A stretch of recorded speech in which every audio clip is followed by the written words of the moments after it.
자, 이번에는요, 소유권 파트에 이어서 용익물권 보도록 하겠습니다. 교재는 265쪽입니다. 용익물권은요, 물건에 대한 지배권 중에서 사용수익권만 얻은 거죠. 그래서 사용할 때 용, 수익할 때 익, 사용수익권을 장악하고 있는 게 바로 용익물권이죠. 거기에는 지상권, 두 번째 지역권, 세 번째 전세권, 세 가지 형태의 물권이 존재합니다. 그 중에 먼저 첫 번째인 지상권, 이걸 살펴보도록 하겠습니다. 교재 265쪽. 지상권은 땅을 빌리는 겁니다. 땅을 빌리는 거. 뭐 하려고? 건물 가지려고. 건물이나 공작물이나 수목. 건물, 공작물 아니면 수목. 이걸 뭐 하려고? 가지려고 땅을 빌리는 것. 이걸 지상권이라고 한다. 자, 그래 첫째 줄에 보시면 지상권자는 타인 토지, 남의 땅이죠. 남의 땅에 건물, 공작물, 수목. 거기 동그라미 해보겠습니다. 건물이나 공작물이나 수목을 뭐 하려고? 가지려고. 그 토지가 뭐야? 남의 토지를 뭐 하는 권리? 사용하는 권리. 이걸 지상권이라고 그래요. 남의 땅을 빌려가지고 건물이나 공작물이나 수목을 뭐 하려고? 가지려고 땅을 빌리는 것. 이게 지상권이에요. 이때 뒤로 넘기셔서 하나 짚어볼 게 하나 있어요. 하나 짚어볼 게 뭐냐면 맨 위에 266페이지 지상권의 객체. 지상권은 땅을 빌리는 거죠. 땅입니다. 땅. 이때 땅 한 필지. 다 빌려야 돼요? 일부만요? 일부만 빌려도 돼요. 그래서 일물 일권주의의 예외가 여기에 쓰인다는 거. 그냥 하나 지나가면서 보시면 되어요. 다음 지료. 이때 빌릴 때 사용료를 내요 안 내요? 내도 되고 안 내도 돼요. 그래서 지료는 필수 요소이다 아니다. 아니라는 거 유념하시기 바랍니다. 그러니까 지료는 꼭 받아야 되는 거예요? 안 받아도 돼요? 주인이 마음 좋으면 안 받고 그냥 빌려도 됩니다. 그래서 무상으로도 빌려 쓸 수가 있어요. 반대로 임대차면 임대차로 빌리면 뭐를 꼭 받아야 돼? 임대료가 꼭 붙어야죠. 그 점에서 지상권은 구별이 돼요. 임대차에서는 임대료가 필수죠. 필수. 근데 지료는 받아도 되는 거고 안 받아도 되는 거니까 유상도 무상도 가능하다는 점에서 임대차하고 식별이 돼줘야 됩니다. 이때 임대차는요. 임대차로 땅을 빌렸다. 집 지으려고. 이때 지상권으로 빌린 것과 임대차로 빌린 거는 어떤 차이가 있느냐. 그 박스 보실까요? 박스에 보면 한 8가지로 쫙 나눠놨는데 이걸 외우려고 할 필요가 전혀 없어요. 전혀. 왜냐하면 5월달쯤 되면 이거 저절로 다 정리가 돼요. 지금 이걸 하나하나 쪼개가지고 외우는 거는 정말 불필요하고 불합리한 작업이에요.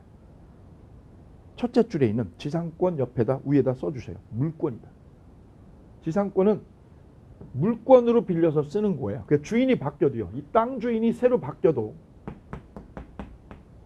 지상권자는 계속 땅을 사용할 권리가 생겨요. 이게 물권이라서. 그래서 새 주인이 이걸 땅을 얘한테 달라고 그래도 얘는 안 주면 되는 거예요. 왜? 물권이기 때문에. 반대로 옆에 있는 임차권은 위에다 쓰세요. 채권입니다. 채권이기 때문에 얘가 임차권은 채권이기 때문에 새 주인한테 대항할 수가 없다는 점. 그 점에서 지상권과 임차권은 새 주인한테 주장하냐 못하냐 이 점에서 엄청난 차이를 보이죠. 그게 첫 번째 중요한 맥이에요. 지상권은 물권이고요. 임차권은 채권이라는 점. 그래서 어떤 차이가? 제3자한테. 새 주인, 제3자에게 지상권은 주장을 하고 임차권은 주장을 못한다는 점에서 엄청난 차이를 보인다. 그 다음 마지막 줄 볼까요? 마지막 박스. 박스 맨 하단에 보시면 토지의 유지수선. 이 땅을요. 유지하고 보살피는 거. 이 땅을 보살피는 거 누가 해야 되느냐? 지상권에서는 누가요? 지상권자, 지가요, 지가. 근데 임대차에서는 누가 하느냐? 땅 유지하고 보살피는 걸 임대인, 주인이 해줘요. 그 점이 달라요. 그게 구별이 된다는 거죠. 그래서 첫 번째 줄하고 마지막 줄만 보시고 나머지는요 그냥 다 패스하셔도 아무 문제가 없으시겠습니다. 자, 그래서 지상권은 땅을 사용하는 물권이라는 거 이거 기억하시면 돼요. 땅을 사용하는 물권이다. 뭐 하려고요? 건물, 공작물, 수목을 가지려고. 오케이. 그럼 이거 지상권은 물권이니까 등기를 해야 될까요? 안 해야 될까요? 등기해야 되죠. 이거 지상권은 물권이기 때문에 등기를 요건으로 하는 겁니다. 등기를. 그런데 등기를 안 하는 케이스가 있어요. 언제냐? 두 가지예요. 법률 행위일 때는요. 법률 행위로 얻었다. 즉 계약으로요. 주인하고 지상권자하고 계약으로 얻었다. 이때 땅을 빌려주는 분은 지상권 설정자. 땅 주인은 설정자죠. 여기는 지상권자. 저절로요 설정계약이 돼요. 설정계약을 해야죠. 지상권 빌려주십시오. 설정계약 해야죠. 설정계약. 그리고 물권이니까 뭐 해야 돼요? 필연적으로 등기를 수반해야 되죠. 이게 계약이니까. 계약이라는 법률행위. 법률행위로 지상권을 가져오려면 뭘 해야 돼요? 등기해야 됩니다. 반면에 법률 규정. 상속받았다. 여기가 죽어버리면 이 지상권을 아들이 물려받죠. 이때는 상속에 의해서 지상권이 얻어지는 거니까 이때는 등기를 안 해도 돼요. 상속일 때. 즉 법률 행위면 등기를 하고요. 상속 같은 법률 규정이면 등기를 안 해도 되고요. 두 가지로 접근하시면 되시고요. 우측에 267페이지요. 법정지상권. 이 지상권은 계약으로 얻어지면 이게 계약으로 얻어지면 약정지상권이라고 하기도 하고요. 법으로 얻어지면 법의 규정으로 얻어지면 이건 뭐라고 부르냐면 법정지상권이라고 그래요. 이 법정지상권은 등기를 안 해도 됩니다. 그래서 계약으로 얻어질 때는 뭐 해야 돼요? 등기한다. 그리고 법정지상권 위에다 이렇게 적어주세요. 계약으로 얻을 때는 등기하고 법으로 얻어지면 그걸 법정지상권이라고 그러죠. 법정지상권은 등기해야 안 해요? 안 해도 돼요. 이렇게 두 가지 방법에 의해서 지상권이 얻어질 수 있다는 거. 이 정도 보시면 돼요. 그래서 그 법정지상권에 기역과 니은 있죠. 기역과 니은 묶어서 별 하나 표시만 해요. 그 세부 내용은 뒤에서 보아요. 그 다음에 동그라미 2번 관습법상 법정지상권. 이것도요 법으로 생긴 거니까 등기를 안 해도 돼요. 두 가지다. 그래서 계약으로 생길 때는 등기를 하시고요. 법으로 생길 때 법정지상권은 등기를 안 해도 된다는 점. 이 정도만 식별을 해주고 가시면 됩니다. 다음 지상권의 계약 기간 문제입니다. 이 지상권이 생기면 지상권자는 얼마나 기간 동안 어느 정도 이 기간 동안 이 땅을 사용하느냐. 이게 바로 존속 기간 문제죠. 기간 문제. 자, 그 기간이 280조와 281조 두 개로 나눠져 있어요. 자, 1항 계약으로 지상권의 존속 기간을 정할 때는 다음 연한보다 단축을 못하죠. 단축을 못하니까 뭐야? 최단 기간에 제한이 있다는 거죠. 단축 못한다 옆에다요. 최단 기간 제한. 그래서 1호 280조 1항 1호라고 그래요. 1항 1호. 1호에 보면 석조, 석회조, 연화조 이와 유사한 견고한 건물, 견고한 건물의 밑줄 그어볼까요? 견고한 건물 예컨대 콘크리트 건물 또는 수목의 밑줄이요. 콘크리트조 건물이나 수목 소유 목적일 때는 몇 년? 30년보다 단축 못합니다. 30년. 두 번째, 전호 이외의 건물. 전호 이외의 건물의 밑줄이요. 일반 건물. 콘크리트 건물 뺀 나머지 일반 건물은 15년. 이거보다 단축하면 안 됩니다. 그 다음 3호. 건물 이외의 공작물이요. 공작물의 밑줄이요. 공작물은 5년. 그래서 이거래요. 30, 15, 5죠. 30, 15, 5에 이거보다 단축할 수 없다는 거죠. 경관 건물은 30, 일반 건물은 15, 공작물은 5년. 연결 한꺼번에 하면 이렇게 돼요. 3, 15, 30, 15, 5. 지상권은 최단기가 35예요. 끝. 두 번째 항, 전항의 기간보다 단축한 기간을 정할 때 이거보다 짧게 정하면 콘크리트 건물을 5년으로 정하면 30년으로 연장돼 버려요. 다음 281조.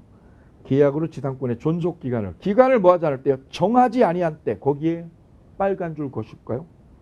기간을 넣어야 되는데 기간을 안 넣었어. 기간을. 그럼 몇 년으로 합니까? 몇 년으로. 기간 없는 걸로 될까요? 아니에요. 전조의 최단 기간으로 본다. 그럼 끝에다 쓰세요. 기간을 안 넣으면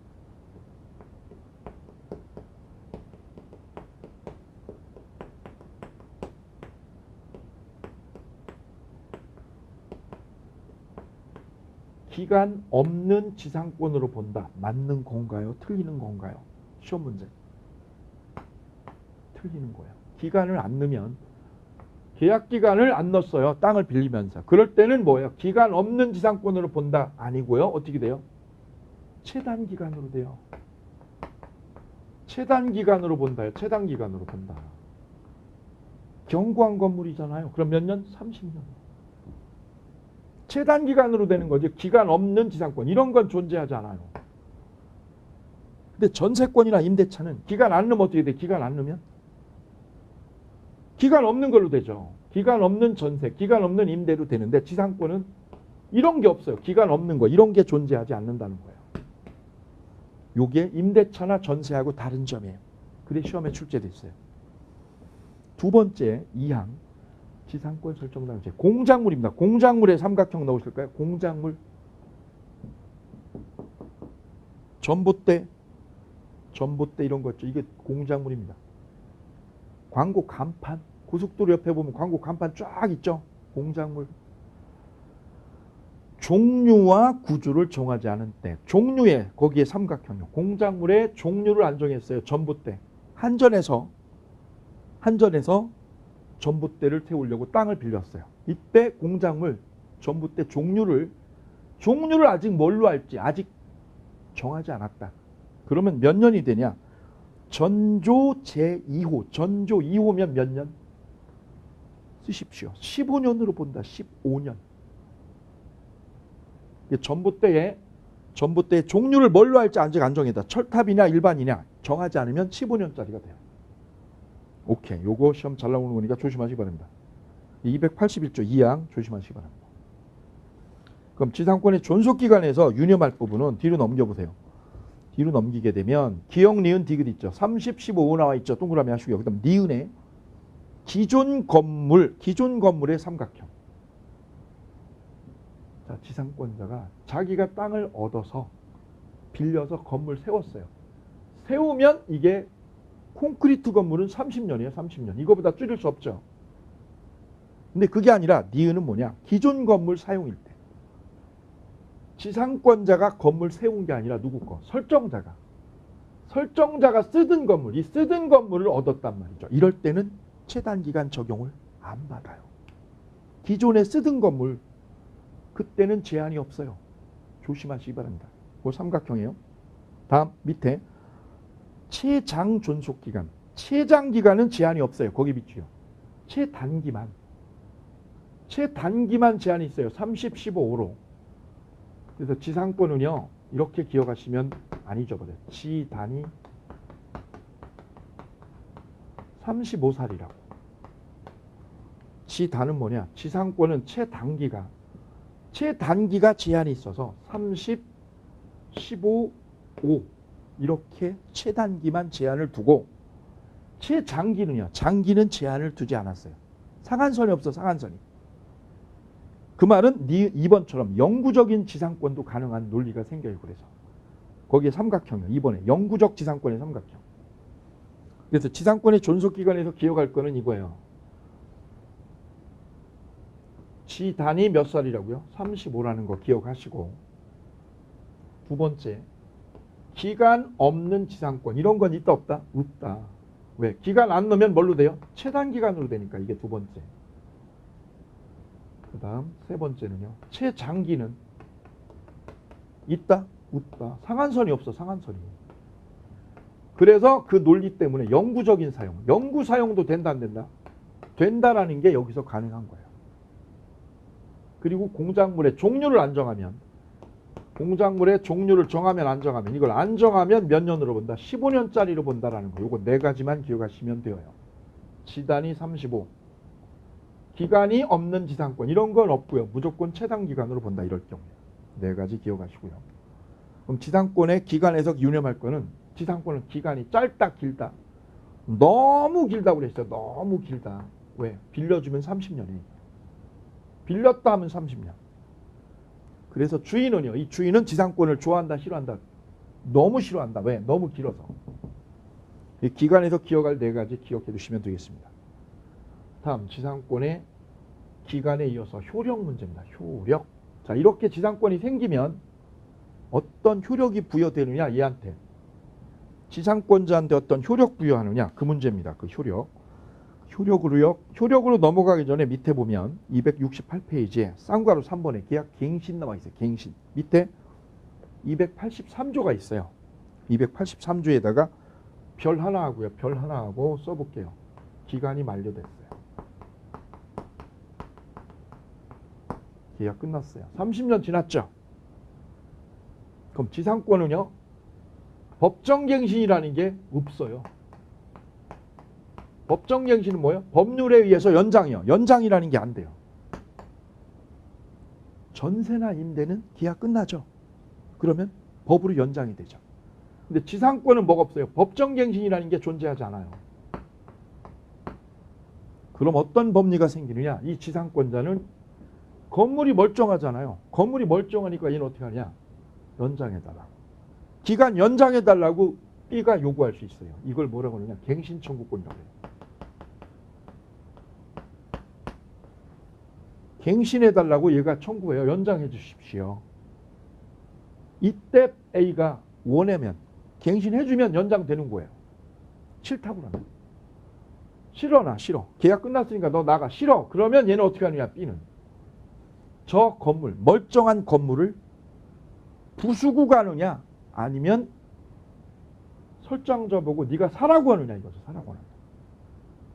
우리 입법자는 멀쩡한 건물, 이렇게 멀쩡하게 잘 세워놓은 건물을 부시는 거는 국가적으로 사회적으로 엄청난 비효율이자 낭비다 이거죠. 그래서 우리 법은 입법자는 건물이 남아있으면 부시고 가지 말고 건물 어떻게 하라고요? 사라고요. 얘 보고 사라고 인수하라고 할 수 있어요. 그게 바로 지상물 매수 청구권입니다. 거절하면 부시지 말고 뭐 하라고요? 사라. 건물 사. 이걸 요구할 수 있어요. 이게 바로 지상물 매수 청구권을 규정한 283조가 되겠습니다.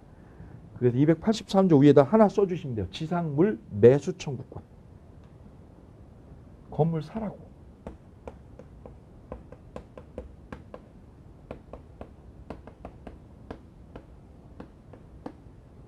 이 청구권을 누구한테요? 지상권자한테 법적으로 보장을 해준 거예요. 이게 아주 중요한 의미를 가져요. 그 말은 건물을 부시지 말아라. 왜? 멀쩡하게 잘 있으니까. 그럼 지상권 설정자 땅 주인은요. 원하지 않은 애매한 건물을 사야 되는 거예요. 이거는 설정자가 노하고요. 노하고 거부를 못하게 돼 있어요. 법적으로. 무조건 사야 돼. 무조건. 단 얘가 연체일 때는 안 돼요. 연체일 때는 얘가 안 사도 되지만 연체가 아니면 얘는 이 건물을 인수해야 돼요. 이 권리를 지상물 매수 청구권이라고 한다. 아주 중요한 의미를 갖는 거예요. 자, 그걸 보셨어요. 그게 269페이지 하단까지 쭉 설명이 되어 있어요. 자, 거기까지 보시고 뒤로 넘겨볼게요. 이제 지상권이 효력으로 넘어가죠. 이제 효력. 자, 계약기간 35 이게 보장이 되고 그 다음에 효력. 어떤 효력을 주느냐? 효력 문제. 그 효력의 우측에 여백이 좀 있죠. 그 여백에다가 제가 드리는 목차대로 정리를 하시기 바랍니다. 그러면 깔끔하게 딱 정리가 되니까요. 옆에 여백에다가 지상권의 효력 옆에다 이렇게 정리를 해주시기 바랍니다. 지상권자의 권리. 권리가 있고요. 지상권자의 의무가 있어요. 이렇게 나누시면 돼요. 얘가 어떤 권리가 있냐 법적으로, 그리고 어떤 의무를 지느냐, 두 가지죠. 자, 권리 먼저. 첫 번째. 거기 동그라미 하고요. 거기 안에 넣으시면 돼요. 첫째요. 지상권자는 이 땅을, 토지 사용합니다. 토지 사용권이라는 물권을 가진 거예요. 그래서 주인이 바뀌어도, 주인이 바뀌어도 얘는 쫓겨나요. 대항력이 있어요. 대항력 있다.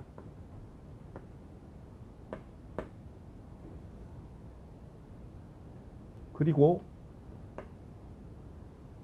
토지를 사용하는 거기 때문에 이 건물이 불나버리면 어떻게 될까요? 건물 불나버리면 건물 사라졌어요.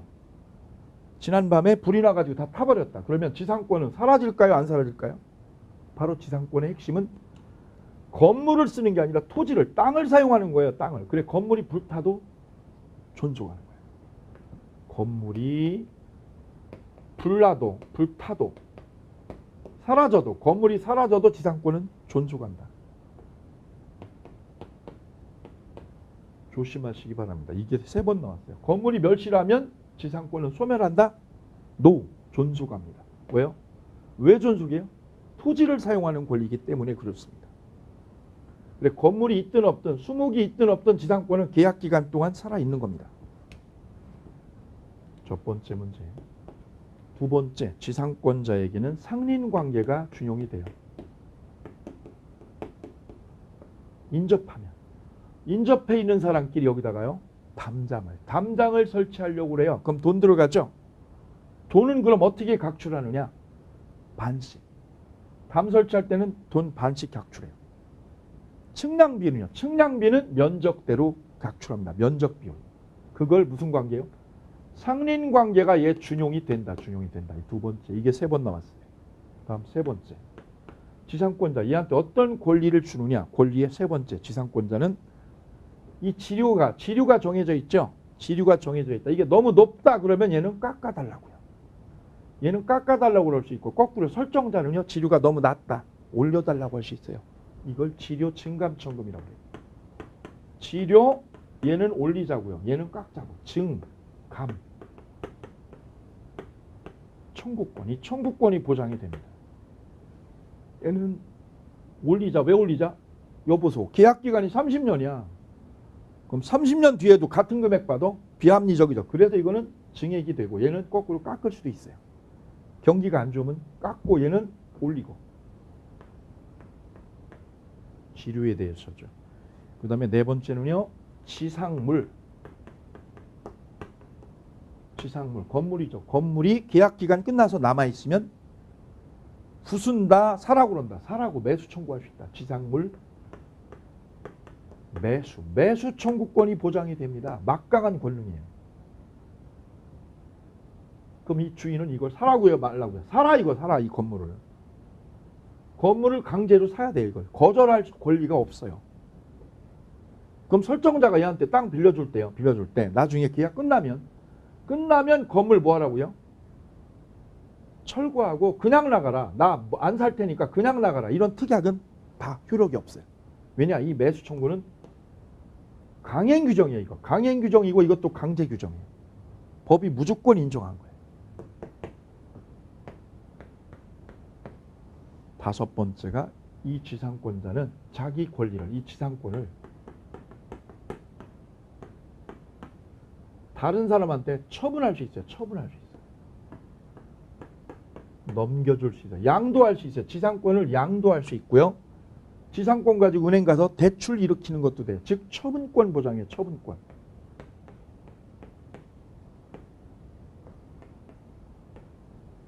이 처분권이요. 절대적으로 보장되는 권능입니다. 이거는. 얘 마음대로 뭐 할 수 있어요? 처분할 권리가 생겨요. 이때 주인이 뭐라고요? 설정자가. 하지마 너 처분하면 안 돼 절대. 당신만 쓰고 딴 사람한테 넘기지 마라. 라고 얘가 특약을 계약할 때 넣어도 계약할 때 그걸 넣어도 얘는 처분해버릴 권능이 있어요. 그래서 이 처분권은 절대 보장이 됩니다. 얘가 뭐라고 그래야 돼요? 처분하지 말라고 계약을 해도 다 무효예요. 다 무시하고 얘는 처분할 권능이 있어요. 5가지의 권리가 지상권자에게 법적으로 보장이 되어요. 5가지가. 이 책이 우리 책은 이게 순서 없이 그냥 막 섞여 있어요. 이대로 정리하시면 돼요. 왜냐? 왜 이런 틀대로 하느냐? 이 툴대로 하느냐? 시스템대로 하느냐? 얘가 가지고 있는 권리가 지상권이죠. 얘가 지상권. 그렇죠?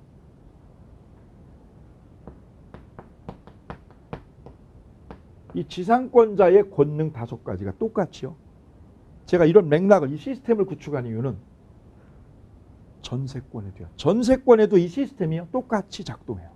그래서 이 맥락이 누구한테도요. 전세권에도 작동되기 때문에 한꺼번에 지상권과 전세권을 한꺼번에 한 방에 다 연결해 볼 수 있다는 거예요. 똑같아요. 전세권도 물권이에요. 상린관계 준용돼요. 똑같이요. 상린관계 준용돼요. 다만 전세권에는 지료가 아니라 뭐래요? 전세금. 지료 대신에 전세금을 받죠. 그 전세금을 올리거나 낮출 수 있어요. 전세금 증감 청구. 여기는 지료죠. 여기는 전세금 증감 청구로 요거 바꿔주면 돼요. 똑같아요. 네 번째 여기는 지상물 뭐예요? 매수 청구권. 이거 인정되죠? 유일하게 이 지상권과 전세권이 다 용익물권이에요. 남의 부동산을 이용하는 용익물권이죠. 그런데 지상권에는 있고 전세권에 없는 게 있어요. 그게 뭐냐? 이거예요. 바로 지상물 매수 청구권. 지상물 매수 청구권은 누구한테요? 지상권에만 주고 전세권에는 이 권리를 안 줬어요. 요게 없어요. 요것만 조심하시면 돼요. 지상물 매수 청구권. 여기에는 있고 여기에는 없다는 거예요. 그리고 이미 시험에 24회 시험에 나왔어요. 다음 중 전세권자에게 인정 안 되는 거. 그럼 이거 고르시면 돼요. 이거. 지상물 매수 청구권. 그 다음 처분권. 전세권도 물권이니까 처분하는 거 똑같아요.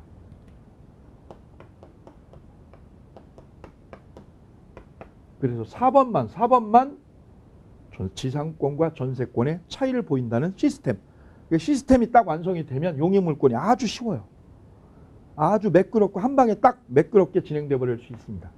이 툴대로 여기를 완결하시길 부탁을 드릴게요. 그럼 우리 책도 훨씬 더 간추하게 명료하게 다듬어지게 됩니다. 자, 책엔 동그라미만 하고 가죠. 1번 토지 사용권의 동그라미. 옆에다 쓰세요. 우리 책에 언급이 없으니까요. 건물 멸실시. 건물이 멸실해도 지상권은 존속한다는 거. 21에 22의 기출문제. 그 다음 방가로 3번에 상린관계 동그라미. 상린관계 준용되죠. 그 다음 처분권. 거기다 옆에다 쓰세요. 처분 옆에다 쌍괄호 2번에 절대보장.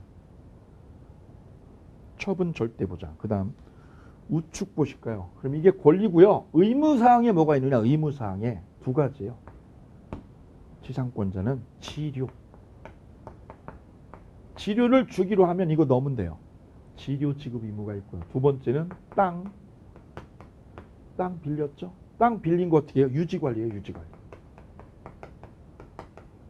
2가지가 지상권자의 의무사항. 간단하죠? 이러면 지상권이 한 방에 다 맥을 딱 관통하게 됩니다.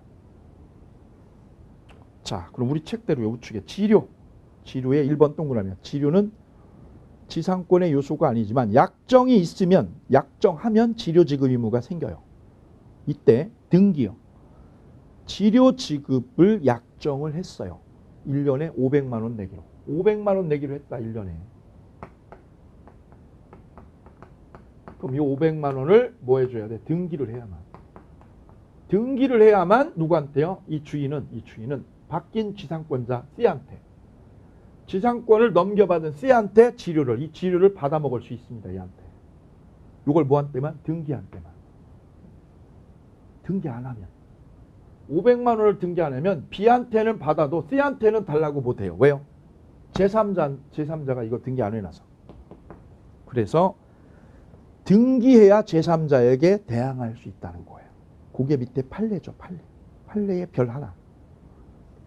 판례. 읽어볼게요. 지상권에 있어서 유상인 지료에 관한 지료액 또는 지급 시기에 관한 약정은 이를 등기해야만 토지 소유권 또는 지상권을 양수한 사람은 누구예요? 이 지상권을 B가 가져왔다고요. 얘를 지상권 뭐라고 그래요? 양수인. 지상권을 가져온 사람, 이전 받은 사람. 쟤한테 A가 지료 500만 원 받으려면 이 지료를 뭐 할 거? 등기해야 얘한테 받아먹을 수 있다. 만약 지료에 관하여 등기되지 않은 경우 거기에 삼각형이요. 지료를 등기 안 했어. 그럼 무상이기 때문에 무상의 지상권이기 때문에 지료를 올리는 거 할 수가 없어요. 다음 지료 증감 청구권의 동그라미요. 증감 청구권. 동그라미 하시고 넘어가시면 돼요.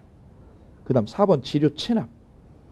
지상권자가 2년의 동그라미요. 2년 이상 지료를 지급하지 않으면 연체죠. 그럼 설정자 중에 이거 소멸 청구할 수 있어요. 2년 연체하면 몇 년? 2년간 연체를 했다. 그러면 얘는요. 아웃. 내보낼 수 있어요. 나가라고. 이 기간이라 2년이에요. 2년. 2년에 동그라미 하시고요. 그 다음에 뒤로 넘겨가지고요. 동그라미 2번이 있습니다. 이 동그라미 2번이 시험에 잘 나오는 거예요. 어떤 의미냐면 권리 5개는 지금 다 점검이 됐어요. B가 땅 빌려서 지상권 가지고 있는데 주인이 땅을 팔았어요. 얘를 양도인, 땅 팔아먹은 사람은 양도인, 얘는 양수인. 양도인. 문제는 이 B가요. 지료를 양도인한테도 밀렸고 얘한테도 밀렸어요. 지료를 계속 연체하는 중이에요. 연체 중. 소유권 뭐 했는데요? 양도했는데. 이 양도 시점에 얘가 지료를 계속 밀려서 못 내고 있었어요. 얘는 내보내고 싶어요. 쟤를 내보내고 싶어. 소멸 청구해서 없애버리고 싶어요. 이때 양수인이 얘를 없애려면 얘가 얼마를 연체해야 되느냐? 관건은 B가 A한테 1년 연체했어. 1년. 양도인한테 1년이고요. 양수인한테도 1년 연체했어요. 그럼 이 연체료는 얘가 보면 2년을요. 도합 2년을 안 내고 있는 거죠. 그럼 양수인 C가 얘를 내보낼 수 있느냐 이거죠. 이게 쟁점이 이거예요. 즉 연체료 1년이 이 양수인한테요. 토지가 양도되면 이 연체료가 1년 승계가 되냐 안 되냐 이거예요. 승계가 되냐. 법학에는 연체료는 일로 넘어오질 않아요. 따라서 양수인은 자기 기준으로 1년이죠. 1년이기 때문에 얘를 소멸 청구할 권리가 없습니다. 즉 지상권을 없애려면 양수인한테 1년이 아니라 몇 년? 2년이어야만 2년 연체를 해야만 뭐 할 수 있어요? 이걸 소멸 청구해서 내쫓을 수 있다는 거예요. 즉 연체료는 일로요. 승계가 된다? 안 된다는 거죠. 그게 동그라미 2번입니다. 272페이지. 272페이지요. 거기 보시면 지상권자가 토지의 특정한 소유자에 대해서 2년분 이상의 지료를 지급하지 않은 경우에요. 그 특정 소유자는 지상권의 소멸 청구를 할 수 있는데 문제는 지료 지급 연체가 소유권 양도 전후에 걸쳐 이루어진 경우 양수인에 대한 연체 기간이 2년이 되지 않는다면 거기에 별표. 양수인에 대해서 2년이어야 되는데 2년이 되지 않고 1년이면 소멸 청구한다? 못합니다. 별표. 왜요? 연체료는 승계 안 되기 때문에. 오케이. 자, 이 규정도 강행 규정이라는 거 4번에 거기 동그라미 하십니다. 위 규정은 다 강행 규정들이에요. 그 다음에 뒤로 넘기게 되면 심화학습이 나와 있고요. 그건 3월 달에 만나시면 되시고요. 06번에 특수지상권이 기다리고 있어요. 그죠? 여기까지가 지상권의 일반적인 논의예요. 계약기간이 35고 효력으로 5가지. 5가지 권능이 지상권자한테 보장이 된다. 의무는 2가지요. 의무는 지료 내고 땅 관리하고. 그럼 지상권 언제 소멸해서 아웃될까요? 계약기간이 끝나면. 소멸해서 하나만 적어보고 가지요. 지상권 소멸에 272페이지요. 272페이지에 지상권 소멸 있지요. 이 시험 잘 나오는 건데요. 써볼까요? 기간 만료 시에.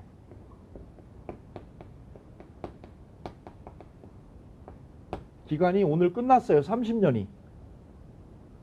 그럼 지상권은 법정갱신이 돼요, 안 돼요? 법정갱신이 안 된다. 그럼 지상권은 연장이 안 된다는 뜻. 그럼 어떻게 될까요?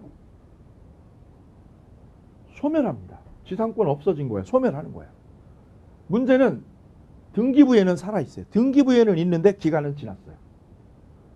기간은 끝났고 등기부에는 남아있어요. 그럼 죽은 거예요? 살은 거예요? 이 지상권은 죽은 거예요. 사람은 언제 죽은 거예요? A라는 양반이 죽었어요. 죽었어. 지난달에 죽었어요. 법적으로 사망신고는 아직 안 했어요. 가족들이 바빠서. 그럼 이분은 죽은 거예요? 살은 거예요? 죽은 겁니다. 사망신고라는 거는 행정적인 정리일 뿐이에요. 등기도 마찬가지예요. 지상권도 마찬가지예요. 기간이 만료되면 이거는요, 죽은 거예요. 죽었다, 안 죽었다? 죽었다. 소멸했다 이거죠. 지상권을 소멸했다. 말소등기 해도 안 해도? 안 해도. 말소등기 없이 죽은 거예요, 이거는. 말소등기 해야 죽어요, 안 해도? 안 해도 이건 죽어버린 거예요. 왜? 기간이 만료되는 순간 아웃이 아웃. 그래서 시험 잘 나와요. 말소등기, 등기해야 돼요, 등기 없이요? 없이 끝난 거예요, 이거는. 그래서 이것도 187조가 적용돼요, 187조가. 등기 없이 물권이 사라지는 거예요. 언제요? 기간이 만료되면. 용익물권인 지상권이나 지역권, 전세권은 기간이 뭐하면 만료되면 죽은 거예요. 용익권능, 사용할 권능은 끝난 거예요. 이거 기억해 두시기 바랍니다. 등기해야 돼요, 없이? 없이 아웃이라는 거 기억 꼭 해 두시기 바랍니다. 자, 이래서 지상권에 관한 전반적인 논의를 보셨어요. 이제 남아있는 게 바로 이거죠. 특수지상권 이 부분입니다. 이 특수지상권은 구분지상권이 있고요. 분묘기지권이 있고요. 관습상 법정지상권 세 가지가 있어요. 그 중에서 제일 중요한 관습상 법정지상권 이 부분을 만나보도록 하겠습니다. 자, 뒤에 특수지상권 1번 구분지상권 있죠. 이거 패스하셔도 되고요. 분묘기지권도 패스. 277페이지 관습법상 법정지상권 나옵니다. 거기에 별 3개. 관습법상 법정지상권에 관한 논의.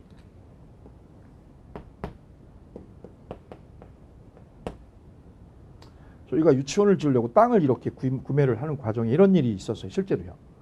A가 땅을 가지고 있었고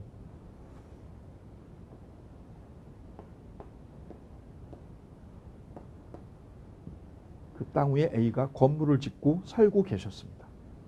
물론 저 건물은요. 무허가예요. 무허가로 여기 살고 계셨어요. 왜 가스가 안 들어와요? 무허가로 살고 있었고 그리고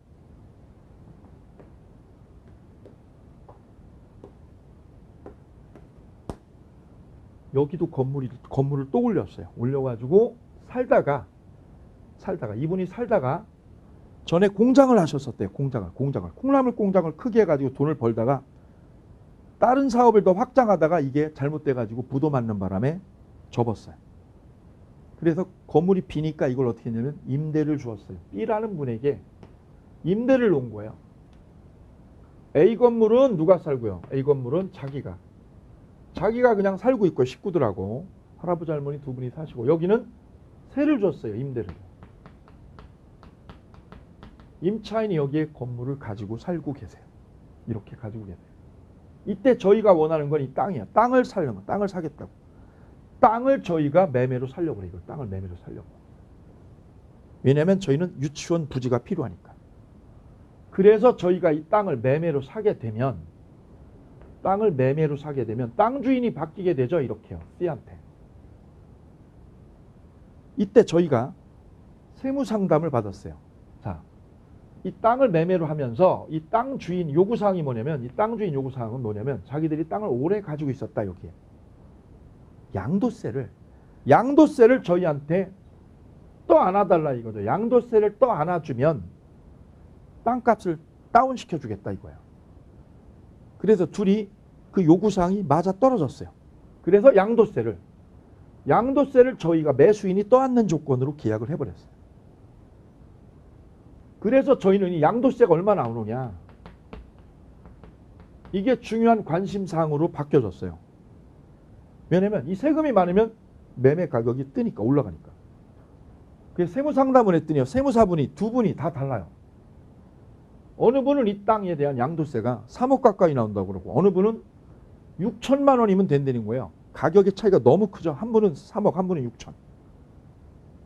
왜 그러냐 그랬더니요, 이 건물에, 이 땅에 있는 건물이 이게 무허가지만 건물로 계속 사용 중이었기 때문에 이게 지목이 대로요. 대지로 바뀌어 있다는 거죠. 지금 대지로. 여기도 대지로. 그럼 대지로 보는 면적이 많게 산정이 되면 양도세는 많이 나오게 되고, 대지로 산정되는 면적이 적으면 양도세는 적게 물게 된다는 거죠. 그 관점의 차이 때문에 어느 분은 3억이고 어느 분은 6천이라는 엄청난 다른 결과를 산출하게 된 거죠.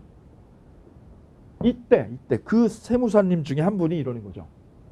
땅만 사게 되면 이 건물에는, 저희가 원하는 거는 땅이거든요. 건물은 필요 없습니다. 땅만 인수하게 되면 저 건물에는 관습에 의한 법정지상권이 생긴다더라. 법정지상권이 생긴다더라. 라고 저희한테 설명을 해주셨어요. 그 설명이 맞으시냐고. 저희가 뭐만 사면, 땅만 매매로 가져오면 땅 주인이 A에서 C로 바뀌죠. 그러면 이 건물은 종전에는 A 땅에 있었어요. 문제 없죠. 자기 땅에 자기 건물이니까 문제 없었어요. 그런데 주인이 어떻게 하면 매매로 바뀌게 되면, 여기 세 주인이죠. 그럼 건물이 필연적으로 누구 땅에? 남의 땅에 자리 잡고 있죠. C 땅에. 그럴 때는 이 건물은 남의 땅에 자리를 하고 있으니까 권리를, 땅에 대한 사용권이라는 지상권을 줘야만 이 건물이 철거가 안 되게 되죠. 그래서 발생한 권리가 바로 관습상 법정지상권이라는 거예요. 근데 이 관습상 법정지상권이 무작정 모든 건물에 주는 권리가 아닙니다. 일정한 전제 조건 하에만, 법이 요구하는 일정한 전제 조건 하에만 이 지상권을 이 건물주에게 보장해줘요. 어느 요건이냐? 바로 277페이지 있어요.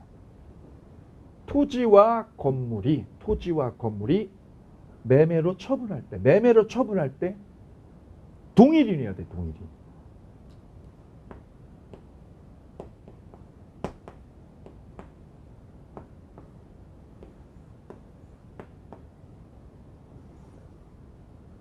뭐 할 때요? 처분할 당시에 동일인일 것. 동일인 소유이어야 돼. 동일인 소유. 뭐 할 때? 팔아먹을 때, 처분할 때.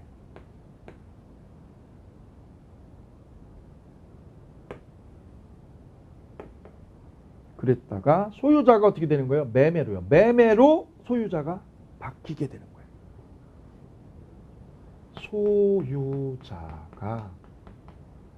소유자가 분리가 돼야 됩니다. 소유자가 달라질 것.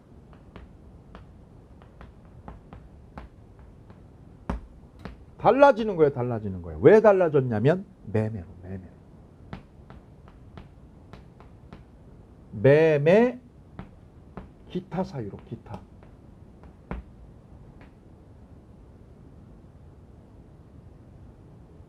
딱 두 글자입니다. 동일인 소유였다가 소유자가 어떻게 될 때요? 달라지면 생깁니다. 왜 달라져요? 매매로. 기타니까 등등이죠. 등등. 기타 등등. 여기 한 6가지가 붙어요. 딱 두 글자예요. 동일인이었다가 달라지면 누구한테 주는 거예요? 건물주. 이 건물주에게 이 땅, 남의 땅, C 땅을 사용할 권리를 보장해줘요. 몇 년간? 30년간. 그러면 저희가 이 땅만 사면, 이 땅만 인수해버리게 되면 어느 건물이에요? A 건물은. A 건물하고 A 땅은 동일인이었죠. 그래서 저희가 땅만 사면 이 건물에는 법정이상권이 생겨요. 법정이상권이 생기고, 이거는 동일인이 아니기 때문에 이 건물은 법정이상권이 안 생겨요. 그 세무사님은 세무 전문가지 민법 전문가가 아니셨던 거예요. 여기에는 생기지 않아요. 왜요? 이 요건 하에서만 돼요. 토지와 건물이 누구 소유? 동일인일 때만 돼요. 동일인일 때. 뭐 할 당시에? 처분할 때. 이 건물은 안 생기고 어느 건물? A 건물에만 관습상 지상권이 생긴다는 점. 그 전제 조건이 이거라는 거죠. 토지와 건물이 동일인이었다가 어떻게 될 때요? 달라질 때. 왜 달라졌어요? 매매 기타로. 매매로만 달라지나요? 아니죠. 증여로도 달라져요. C한테 증여해도 되죠. 증여. 증여로도 바뀔 수 있죠. 아니면 이 땅이요. 강제경매로요. 강제경매로 넘어갔다. 그래도 돼요. 강제경매로 넘어갔다. 그래도 돼요. 아니면 이 토지가 불화받았다. 불화받아가지고 땅과 건물이 소유자가 바뀌었다. 이래도 돼요. 상관없어요. 이걸 뭐라고 그래? 기타라고 그래. 기타. 매매 기타 사유로 소유자가 바뀌면 누구한테 이 지상권을 보장해줘요? 건물주에게. 건물주에게 보장해줘요. 몇 년간? 30년간. 30년간 여기 사용권을 줘요. 등기하고야 등기 안 하고. 등기부에 안 해도. 등기부에 안 떠도 생겨요. 자, 그래서 277페이지에 성립요건 보시죠. 성립요건 쌍괄호 2번에 거기 별 3개 하고 이거 100% 머릿속에 저장되고 암기도 되셔야 됩니다. 첫째, 토지와 건물이 동일인의 삼각형. 원제요? 처분할 당시. 기억. 이게 무허가여도 되냐고요? 무허가여도 줘요. 무허가여도. 그래서 무허가 미등기 건물도 성립합니다. 그 다음 두 번째, 토지와 건물이 원시적으로 동일인일 필요는 없습니다. 원시적으로 동일인 아니어도 돼요. 이런 경우도 되나요? 이거 임대 줬죠? 그럼 동일인 아니죠 지금? 사면, 이걸 얘가 사면, B 건물을 누가 사면? A가 사면. 동일인이 됐네 이게. 땅도 A, 건물도 A. 동일인이죠. 그때 땅만 사면 생겨요. 단 뭐 할 때? 처분할 때는 동일인이 돼. 팔아먹을 때. 그 다음 뒤로 넘겨서 니을이 있어요. 니을부터 쭉 나와 있어요. 이거는 나중에 보시면 됩니다. 니을부터는 심화학습에 만나시고 그 다음에 우측에 279페이지요. 토지와 건물 중 동그라미 2번.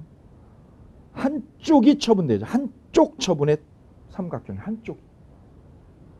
하나만 처분해. 하나만.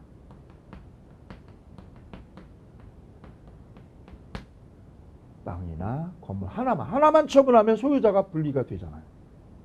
그게 동그라미 2번이에요. 그래서 기억이요. 토지와 건물이 함께 일괄매매될 때, 일괄매매되면 안 생겨요. 이거 하나만 팔아야죠. 땅만 팔든가 건물 팔든가 그래야 소유권이 분리가 되거든요. 근데 일괄매매하면 성립하지 않아요. 거기 삼각형, 일괄매매의 삼각형. 니은 관습상 법정이상권이 성립하는 경우 매매 기타죠. 매매 기타. 그럼 매매에다가 삼각형 하시죠. 매매의 삼각형. 기타가 바로 증여, 강제경매, 공매, 불화, 공유지 분할 다 이걸 묶어서 우리는 뭐라고 불러요? 기타라고 그래요. 기타 등등. 그 다음 뒤로 넘겨서 디귿 있어요. 디귿하고 나머지는 나중에 보시면 되고요. 그 다음에 281페이지에 3번 동그라미 3번에 삼각형 하실 거예요. 자, 그럼 저희가 이 땅만 샀다면 유치원 부지로 땅만 샀다면 이 건물에는 뭐가 생겨요? 관습상 지상권이 여기에 딱 생겨버려요. 30년간. 그럼 저희는 유치원 져야 되는데 못 짓는 아주 어려운 상황이 생기게 되죠. 그러면 이 건물에 법정 지상권이 안 생기게 하려면 어떻게 하면 되느냐? 그 방법이 뭐냐? 건물을 철거하라로 특약을 넣으면 됩니다. 건물 뭐 하는 특약? 철거 특약. 철거해. 다 쓸어버려. 싹 쓸어버리는 걸 조건으로 사는 거죠. 그러면 여기에 건물이 없어지죠.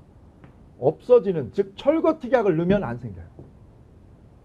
그럼 반대로 뒤집으면 철거 특약이 없으면 지상권이 생겨요? 안 생겨요? 생겨요. 성립해요. 반대로요. 철거 특약이 있으면 불성립해요. 그게 동그라미 3번입니다. 동그라미 3번 위에다 써주시겠습니다. 옆에. 건물을 뭐 하기로 하는 거? 건물을 저 무허가 건물을 그냥 두기로요? 철거하기로. 이 특약이 없으면 법정지상권이 생겨야 안 생겨요? 특약을 안 넣으면, 이 특약을 안 넣어버리면 지상권이 저기에 생겨버려요. 성립하고 특약이 있으면 없으면? 있으면 성립이야 불성립이야? 불성립으로 결론이 나요. 이 부분입니다. 이 부분. 따라서 저희는 이 건물을 원하지 않았어요. 그래서 저희는 계약할 때 건물을 뭐 하기로 해요? 싹 철거해서 쓸어버리세요.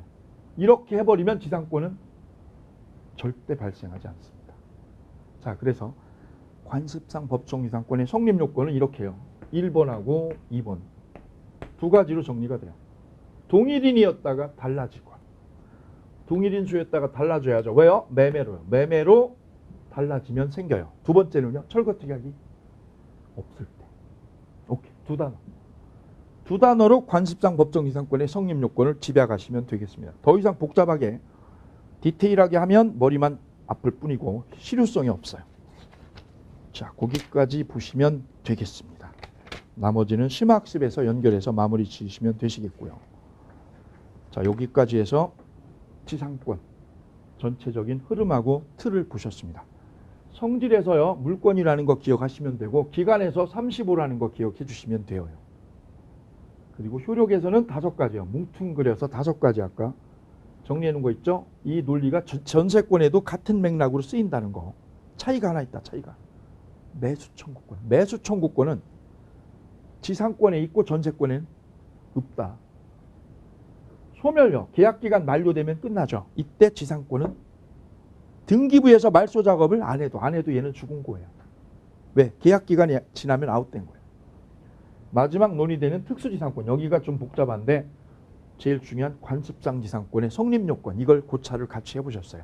그 중요한 맥은 동일인이었다가 달라지는 거예요. 왜 달라지는 거예요? 매매나 기타 사유로. 하나만 처분해야죠. 하나만 처분하면 소유권이 분리가 되죠. 이때 두 번째 전제 조건은 건물을 철거하는 특약이 안 집어넣었을 때. 이게 없어야만 관습상 지상권이 건물주에게 지상권이 발동된다는 거죠. 자, 여기까지 보셨고요. 쉬셨다가 용의물권의 두 번째인 지역권 그리고 전세권 만나시겠습니다. 감사합니다.